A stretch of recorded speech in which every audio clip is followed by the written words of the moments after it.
اسكو ليضمن المباراة، يلعب للثاني الميرينجي في الشوط الاول مستحق، يلعب بنزيما اسكو كرة خطيرة الثاني، يا ولد يا ولد يا ولد يا فرانشيسكو اسكو يضمن الثاني ويضمن النقاط الثلاث ويضمن الفوز الكبير.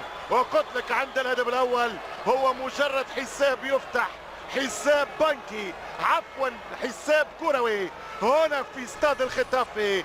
الليله ليله واليوم السهره، والثالث اهدافه في الليغا فرانشيسكو اسكو السيد الكرون.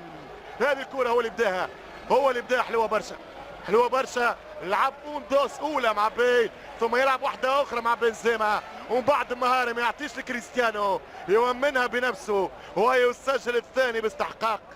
كان ممكن يعطي باس لكريستيانو اللي كان يستناها في ترتيب الهدافين، ولكن إيسكو فكر في نفسه ويريد ثالث أهدافه، خاصة أنها فترة طويلة لم